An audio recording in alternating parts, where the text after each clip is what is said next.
வணக்கம். உங்கள் 2025 எல்லோருக்குமே வாழ்த்துக்கள். ஆனால் ஒரு சில பேருக்கு நான் கூறாமல் இருந்திருப்பேன். அதற்காக மன்னிக்கவும். மேலே சூழ்நிலை காரணமாக.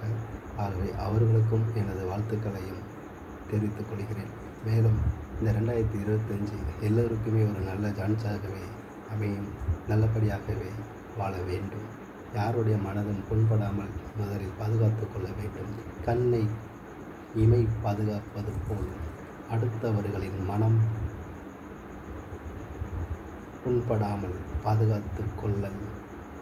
எனக்கு, உங்களுக்கு, எல்லாருக்குமே அந்த உணர்வு வேண்டும். ஆகவே இந்த நாட்டில், இந்த பிரபஞ்ச நாட்டில் இப்போ எது நடக்கிறதோ அது கண்டிப்பாக நடந்தே தீரும். நாம் எழுதி வைக்கப்பட்டவை இதுதான் என்று நடக்கும். அப்படி என்றால் அது நடந்தே தீரும். அதை மாற்ற ஒருவரும் பிறக்கவில்லை. ஆகவே என்ன எழுதியிருக்கோ அது கண்டிப்பாக நடக்கும், நடந்தே தீரும். ஆகவே எல்லோருமே வரும்போது என்ன கொண்டு வந்தோம் அப்படின்னு சொன்னால் ஒன்றும் இல்லை.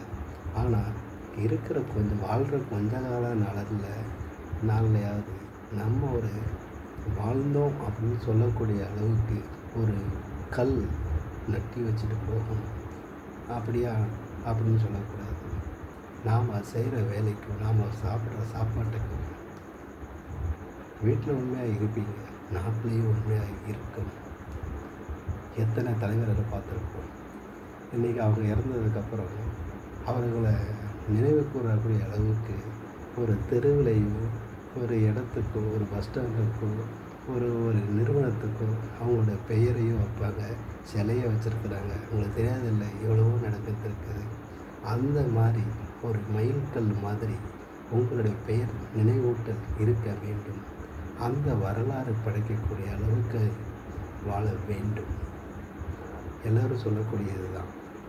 நம்ம அப்துல் கலாம் ஐயா சொல்லியிருக்காரு, பிறப்பு எப்படி வேண்டுமானாலும் இருக்கலாம், ஆனால் இறப்பு சரித்திரமாக இருக்க வேண்டும். அந்த அளவுக்கு எல்லோருமே மனதில் எண்ணிவிட்டாலே போதும்.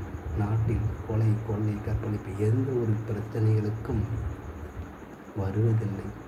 காவல் நிலையம் எதற்கு? அந்த அளவுக்கு குற்ற சம்பவங்களையும் நடக்காது. ஒவ்வொரு மனிதனும் உணர்வுபூர்வமாக எண்ண வேண்டும். நாடின் நரம்பு, சத, புத்தி நாட்டுப்பட்டு உறுப்பான சுத்தமான ஒரு இந்தியனை உணர்ந்தாலே நம்ம நாடும் நல்லாயிருக்கும், அந்த குடும்பமும் நல்லாயிருக்கும். அதை உணர்ந்தாலே போதும். ஆகவே இந்த 2025 எல்லோருக்கும் ஒரு சக்ஸஸ் நாளாகவே அமையுங்கிறது தான் என்னுடைய ஆதங்கம். ஆக நெல்லை மாவட்டத்திலிருந்து வாசகன் ரிப்போர்ட்டர் சார்பாக எல்லோரும் எழுதும் காகிதமாய் இருப்பதை விட நான் நினைக்கும் எனது பேனாதான் எனது ஆயுதம். அந்த பேனாவை கொண்டு நான் இந்த சமூகத்திற்கு நான் நினைத்ததை எழுதும் பேனாவாக இருக்க விரும்புகிறேன். ஆகவே இன்னும் உழைப்பேன், உழைத்து கொண்டே இருப்பேன் மக்கள் நலனுக்காக எந்த நேரத்திலும். நன்றி, வணக்கம்.